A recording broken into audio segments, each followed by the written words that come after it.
People of Sudan, listen closely. A powerful message has been delivered. The UAE has been told to keep its money and stay out. Sudan is standing tall, refusing to let outsiders dictate its future. Welcome back to the channel.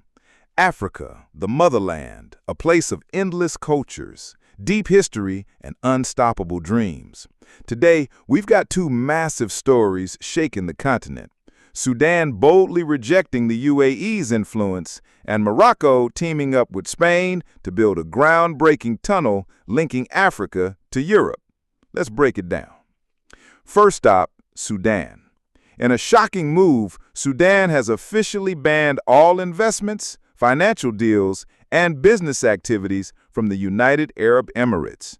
In plain words, Sudan told the UAE, "We don't want your money." That's a big deal.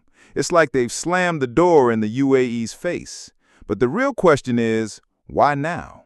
What triggered this dramatic decision? Sudan has always been a land of resilience. Despite years of war, crisis, and economic collapse, the country is rich in one key resource: gold. Gold has been Sudan's economic lifeline, and most of it has been flowing straight to the UAE. The arrangement was simple. Sudan sends raw gold, the UAE refines it, sells it to the world, and Sudan gets a cut. But suddenly, this relationship snapped. The UAE announced it was suspending imports of Sudanese gold. That's a brutal blow to Sudan's fragile economy. But instead of bowing down, Sudan retaliated in style, banning all UAE business on its soil. That's a bold counterpunch. But this isn't just an economic fallout. It's political. The story digs much deeper. Sudan accuses the UAE of interfering in its brutal civil conflict. The war pits the Sudanese armed forces against the Rapid Support Forces, or RSF. Once allies, they're now deadly enemies fighting for control.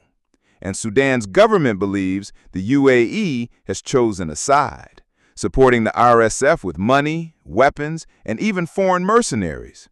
According to Sudan, nearly 1,000 hired fighters from Colombia were funneled into the war through neighboring Chad. The UAE denies all of this, saying they've only provided humanitarian aid, not arms. But Sudan isn't convinced. They've gone so far as to block UAE flights, cut land and sea links, and now shut down every Emirati investment. The UAE struck back by freezing all trade, including the gold deal that kept Sudan's economy afloat. What we're witnessing is a full-blown standoff. Now, let's talk about why gold is at the heart of this fight. Sudan is Africa's third-largest producer of gold, but it doesn't refine the metal itself. Almost all of its raw gold goes abroad for processing, especially to the UAE. That means Sudan misses out on the huge profits of refining and jewelry making. Imagine if Sudan built its own refineries. They could keep the wealth, create thousands of jobs, and become a global player.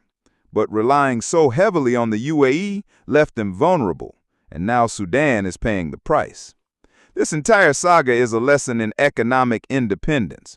Relying on one trade partner is dangerous. Sudan knows that now, and they're already looking to diversify, reaching out to Russia, Turkey, and Saudi Arabia as potential buyers. If they succeed, it could mark a turning point for African trade, less dependence on outsiders, more local control of resources. Of course, all of this is happening while Sudan is in the middle of a devastating civil war. Let's rewind a bit. After 30 years of Omar al-Bashir's rule, both the army and the RSF overthrew him in 2019, promising democracy, but power corrupted the deal. The RSF, led by Hemeti, refused to give up control of its fighters and its gold-rich territories. General Abdel Fattah al-Burhan and the army wanted the RSF under their command. The partnership collapsed, and now Sudan is bleeding in a brutal fight. The army believes the UAE is keeping the RSF alive by funding their operations. Why? Because the RSF controls the gold mines. By supporting them, the UAE ensures continued access to Sudan's gold and other resources. That's why Sudan's leadership is cutting ties. They see the UAE as fueling instability for profit. So where does this leave Sudan? On one hand, banning UAE investments is a bold stand for sovereignty. It's Sudan saying, we'd rather struggle on our own than be manipulated. On the other hand, it risks making an already collapsing economy even worse. Jobs could vanish, inflation could rise, and ordinary Sudanese may pay the price. The only real way forward is peace at home, investment in industries like gold refining, and building trade networks beyond one partner. Sudan has the potential, but it's an uphill battle. Now, let's shift gears to Morocco, where instead of division, we're seeing connection. Morocco and Spain have agreed to finally build an underwater tunnel across the Strait of Gibraltar, linking Africa to Europe. Yes, it's real. For the first time ever, trains will be able to travel beneath the sea between two continents. Think about it like the Channel Tunnel between France and the UK, an engineering marvel that changed travel forever. This new link will do the same for Africa and Europe. The benefits are massive. First, jobs, tens of thousands of them. Construction alone is expected to employ over 40,000 people. Engineers, builders, technicians, the opportunities are endless. And once the tunnel opens, new jobs in transport, trade, and tourism will follow. That's a game changer for Morocco's economy. Second, trade. Morocco exports fruits, vegetables, textiles, and more to Europe. Spain acts as a gateway to the EU. Right now, everything moves by ship, which is slow and costly. With a high-speed train line through the tunnel, goods can move faster, cheaper, and more reliable. That's a game changer for Morocco's economy. Third, unity. This tunnel isn't just concrete and steel. It's symbolic, a bridge between two continents, a step toward stronger cultural, economic, and human connections. It could redefine Africa's role in global trade, opening doors to bigger projects across the continent. Of course, challenges remain. Building under the Strait of Gibraltar won't be easy. The geology is difficult, the region is prone to earthquakes, and safety is a huge concern.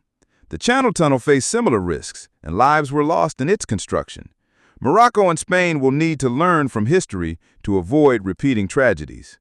There's also politics. Some in Europe worry the tunnel could make it easier for African migrants to reach the continent, sparking debates over border control. Then there's the cost, billions of dollars. Funding will likely require support from the European Union, international banks, and private investors. Still, if Morocco and Spain can pull it off, the payoff could be enormous. Now, let's connect the dots between these two stories. Sudan's bold rejection of UAE influence is about independence, choosing sovereignty over foreign control. Morocco's tunnel with Spain is about connection, choosing cooperation to unlock opportunities. Together, they show the two sides of Africa's future, standing firm against exploitation while building bridges to progress. So what's your take? Did Sudan make the right call by banning UAE investments, or did they risk too much? And will the Morocco-Spain tunnel become a symbol of progress or just another expensive dream? Share your thoughts below. Hit subscribe, and let's keep this conversation alive. Until next time, let's keep watching Africa rise.